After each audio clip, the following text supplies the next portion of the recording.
ওই তো রাজকুমার, একটা হরিণ ওদিকে দৌড়ে পালালো।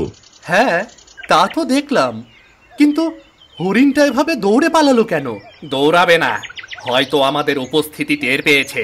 না, আমার মনে হয় ও আমাদের উপস্থিতি টের পায়নি। হয়তো দৌড়ানোর অন্য কোনো কারণ আছে।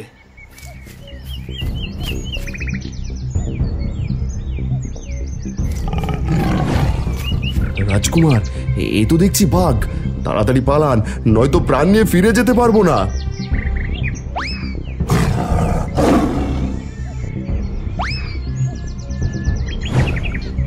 এ কি, আমরা তো নিজেদের প্রাণ বাঁচানোর জন্য রাজকুমারকেই ফেলে এসেছি। হ্যাঁ, এখন যদি রাজকুমারের কিছু একটা হয়ে যায় তাহলে তো আমাদের আর রক্ষা থাকবে না। তাহলে তাড়াতাড়ি চলো, রাজকুমারকে খুঁজে বের করতে হবে, নয়তো রাজার হাতে মরতে হবে। রাজার হাতে মরার চাইতে বাঘের হাতে মরা অনেক ভালো। হ্যাঁ, চল।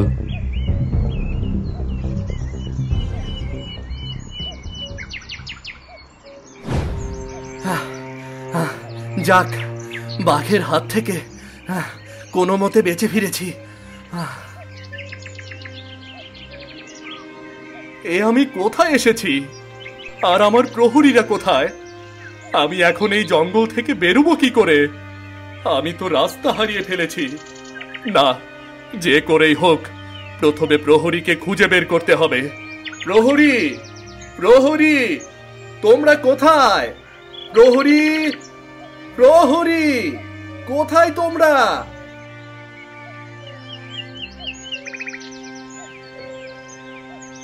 এ কি হলো? এখন আমি প্রহরীদের কোথায় খুঁজে পাই? আর এই জঙ্গল থেকে কি করেই বা বের হই আমি?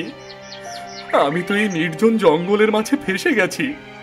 এখন কি করি কিছুই তো বুঝতে পারছি না। তুমি কি সাহায্য চাও?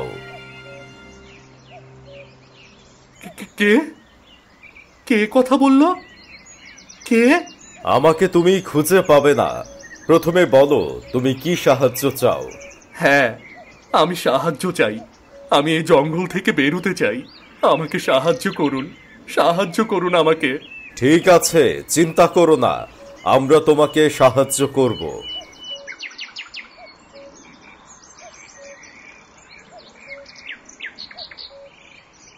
এ কি, আপনারা কারা? আমরা বামন জাতি, এই জঙ্গলের সবচেয়ে পুরনো আদিবাসী। আমি এর আগে শুনেছি জঙ্গলে অনেক আদিবাসী থাকে, কিন্তু এমন বামন আদিবাসী থাকে এটা তো কখনো শুনিনি আমি। ঠিক আছে, এবার বলো তুমি কে, আর এই গভীর জঙ্গলের মধ্যে এসেছো কেন? আমি রাজপুত্র অমল, এই জঙ্গলে শিকার করার জন্য এসেছিলাম, কিন্তু বাঘের তাড়া খেয়ে এখানে এসে পৌঁছেছি আমি। ঠিক আছে, আমরা তোমাকে সাহায্য করব। এবার চলো, আমাদের মহল্লায় চলো। না না, আমি কোথাও যেতে চাই না। আপনারা আমাকে পথ দেখিয়ে দিন, আমি জঙ্গল থেকে বের হতে চাই। ঠিক আছে, আমরা তোমাকে জঙ্গল থেকে বের হতে সাহায্য করব, কিন্তু তার আগে আমাদের সাথে যেতেই হবে, কারণ আমাদের বামন সম্প্রদায়ের নিয়ম আছে, কোনো অতিথি কিংবা পথচারী ভুল করে পথ হারিয়ে ফেললে তাকে পেট ভরে ভোজন করিয়ে তবেই বিদায় করতে হবে। ঠিক আছে, তাহলে চলুন, আমারও অনেক খিদে পেয়েছে।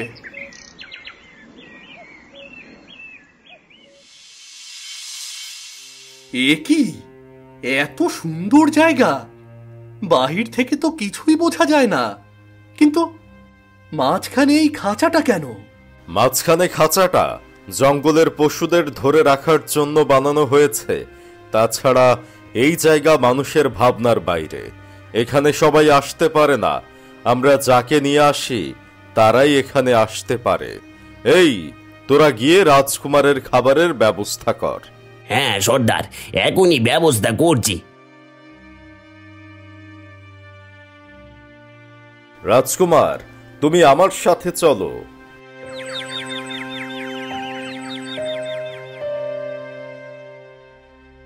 বসো রাজকুমার, এ কক্ষ তোমাদের মতো অতিথিদের জন্যই তৈরি করা হয়েছে। হ্যাঁ, বসছি।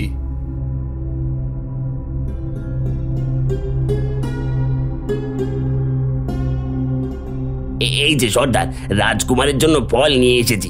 বেশ, তাহলে এবার ওগুলো রাজকুমারকে খেতে দে। এই নিন রাজকুমার, জঙ্গলের টাটকা ফল। এবার এগুলো পেট ভরে খান দেখি।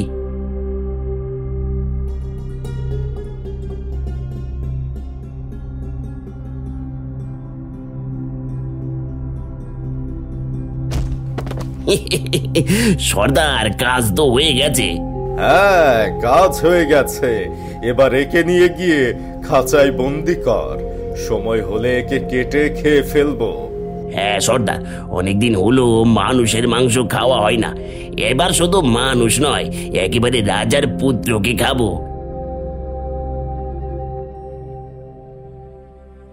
এ কি বাবা, এ তোমরা কাকে ধরে এনেছো? এসব তুই জেনে কি করবি? তুই তো মানুষের মাংস খাস না। খাবো কেন? আমরাও তো মানুষ। আর তোমরা এত খাবার থাকতে মানুষ হয়ে কেন মানুষ খেতে চাও? শোন কায়া, এর আগেও তুই কিন্তু আমাদের কাজে নাক গলিয়েছিস। তুই সর্দারের মেয়ে বলে কেউ তোকে কিছু বলে না। খবরদার, তুই আমাদের কাজে কোনো নাক গলাবি না। যা এখান থেকে যা। এই, তোরা কি দেখছিস? ওকে নিয়ে গিয়ে খাঁচায় বন্দি কর। হ্যাঁ হ্যাঁ সর্দার, তাই করছি।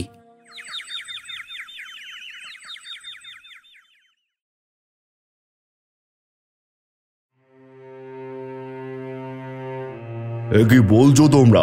রাজকুমার হারিয়ে গেছে মানে? আমাদের ক্ষমা করে দিন মহারাজ। আমরা রাজকুমারের সাথে জঙ্গলে থাকাকালীন এক বাঘ আমাদের ওপর আক্রমণ করে। আমরা তখন প্রাণের ভয়ে এদিক সেদিক দৌড়তে থাকি। এর মধ্যে রাজকুমার কোথায় হারিয়ে গেছে আমরা জানি না। এরপর আমরা অনেক খুঁজেও রাজকুমারকে কোথাও পাইনি। তোমরা রাজকুমারকে একা ফেলে এসে যে অপরাধ করেছো তার শাস্তি তোমাদের পেতে হবে। কিন্তু তার আগে আমি তোমাদের আর একটা সুযোগ দিচ্ছি। যেখান থেকে পারো রাজকুমারকে খুঁজে বের করো, নয়তো তোমাদের সর্বোচ্চ শাস্তি পেতে হবে। জি হুকুম মহারাজ। মহারাজ, তাহলে এখন কি করবেন? না জানি রাজকুমার কোন বিপদে আছে। মন্ত্রী, আপনি সেনা প্রধানকে সেনা প্রস্তুত করতে বলুন। আমরা এখনই রাজকুমারকে খোঁজার জন্য বেরিয়ে পড়ব। যথা আজ্ঞা মহারাজ।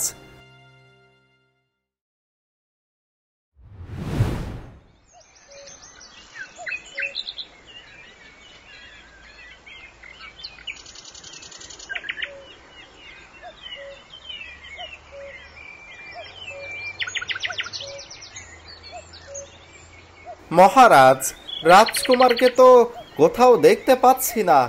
এত বড় জঙ্গলে এখন রাজকুমারকে কোথায় খুঁজে পাবো? এদিকে তো আর কিছুক্ষণ পর সন্ধ্যা নেমে আসবে। যে করে হোক রাজকুমারকে খুঁজে বের করতে হবে। প্রয়োজন হয় এখানে তাঁবু ফেলানোর ব্যবস্থা করুন। কাল সকাল থেকে আমরা আবার রাজকুমারকে খুঁজতে বের হব। জি হুকুম মহারাজ।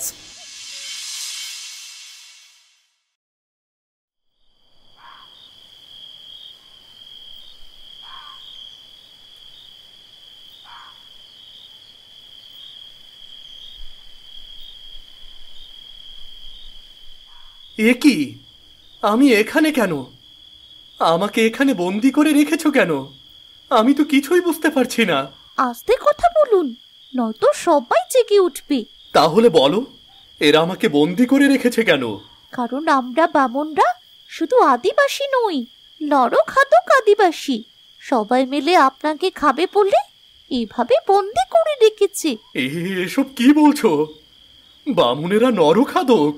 হ্যাঁ, বামনেরা নরখাদক। আর এজন্যই আপনাকে সাহায্য করার কথা বলে আপনাকে এখানে নিয়ে এসে ঘুমের ওষুধ মেশানো ফল খাইয়ে অজ্ঞান করে বন্দি করে রেখেছে।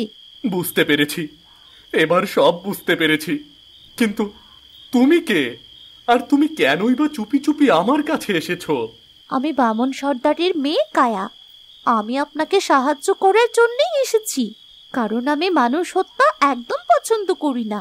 তাহলে আমাকে এখান থেকে বের করো আর এদের হাত থেকে বাঁচাও। ঠিক আছে, আমি আপনাকে এখনই মুক্ত করে দিচ্ছি।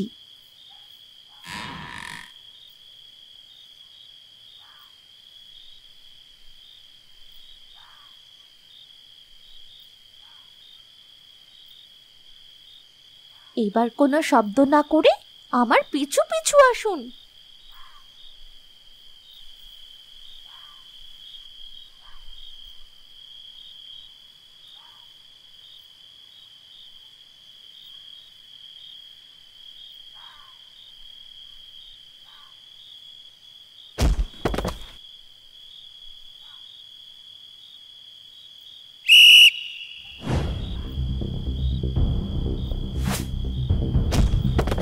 কায়া, তুমি সর্দারের মেয়ে হয়ে আমাদের বিরুদ্ধে কাজ করেছো, আমাদের শিকারকে ছেড়ে দিচ্ছ। দাঁড়াও, সর্দার আসুক, তারপর তোমার বিচার হবে। সর্দার, আপনার মেয়ে ছেলেটাকে পালিয়ে যেতে সাহায্য করেছিল, অল্পের জন্য আমি ধরে ফেলেছি। কি? কায়া, তোমার এত বড় সাহস! তুমি আমাদের শিকারকে মুক্ত করতে চেয়েছিলে। তুমি জানো এই অপরাধের শাস্তি কি? হ্যাঁ জানি, কিন্তু আমি চাই না একজন নিরীহ মানুষ আপনাদের হাতে প্রাণ হারাক, তাই আমি তাকে সাহায্য করতে চেয়েছি। তুমি আমার মেয়ে বলে তোমাকে শেষবারের মতো ক্ষমা করছি। পরবর্তীতে যদি তুমি এমন ভুল করো তাহলে তোমাকে কঠিন শাস্তি পেতে হবে। যাও এখান থেকে, তাড়াতাড়ি চলে যাও। আর মালো, তোরা একে আবার খাঁচায় বন্দি করে রাখ, কাল সকাল হলেই এর ব্যবস্থা করব। ঠিক আছে সর্দার। না, যে করে হোক এই মানুষটাকে বাঁচাতেই হবে।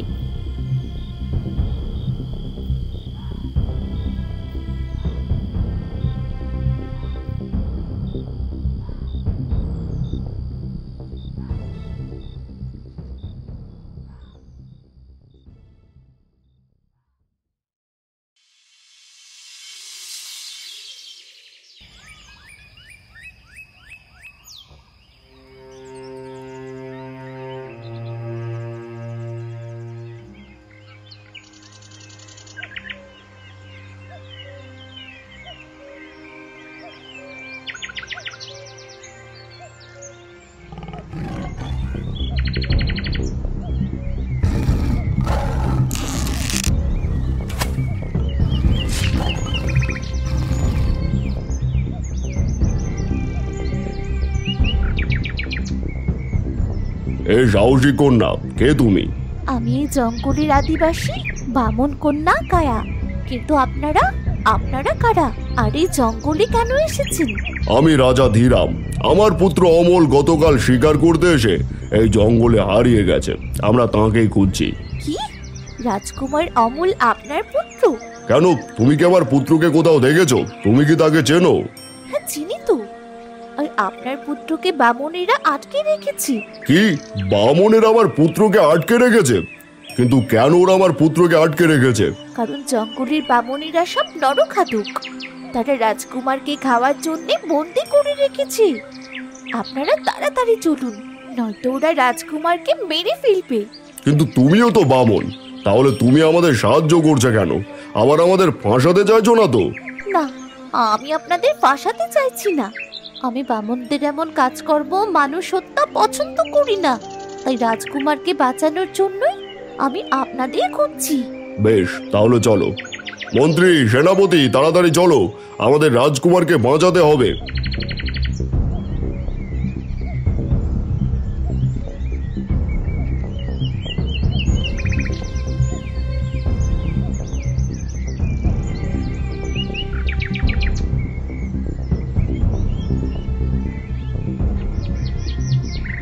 এই, এবার ওর বলির কাজ সম্পন্ন কর। এ কি, আপনারা কারা? আর আপনারা এই জায়গার সন্ধান পেলেন কি করে? আমি বলেছি, আর সাথে করে নিয়েও এসেছি এদের, যাতে তোমাদের এই নির্মম অত্যাচার বন্ধ করা হয়। হ্যাঁ কায়া, এবার এই বামনদের আমি উপযুক্ত শাস্তি দেব, যাতে এরা কখনো মানুষ শিকার করতে সাহস না পায়। না মহারাজ, আমাদের শেষবারের মতো ক্ষমা করে দিন। আমরা আর কোনোদিন মানুষের ক্ষতি করব না। এখন থেকে আমরা মানুষের সম্মুখেই থাকব আর সাধারণভাবে জীবন যাপন করব। আমাদের ক্ষমা করে দিন। সত্যি বলছো বাবা? তোমরা আর কোনোদিন মানুষের ক্ষতি করবে না তো? হ্যাঁ রে মা, হ্যাঁ, আমরা আর কোনোদিন মানুষের ক্ষতি করব না। তুই মহারাজকে বল, মহারাজ যেন আমাদের ক্ষমা করে দেয়। মহারাজ, আপনি শেষবারের মতো এদের ক্ষমা করে দিন। ঠিক আছে, আমি তোমার কথায় এদের ক্ষমা করে দিলাম। তবে আমি সবসময় এদের উপর নজর রাখবো। কোনোদিন যদি এদের এমন অপরাধের কথা জানতে পারি, তাহলে এদের কারো রক্ষা থাকবে না। সেনাপ্রধান, সবাইকে ছেড়ে দাও, আর তোমরা তাড়াতাড়ি রাজকুমারের জ্ঞান ফেরানোর ব্যবস্থা করো।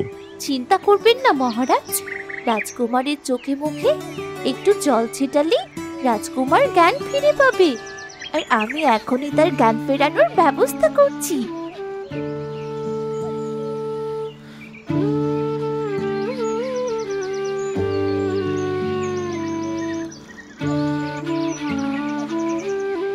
পিতাজি, আপনারা আপনারা কি করে জানলেন এরা আমাকে এখানে বন্দি করে রেখেছে?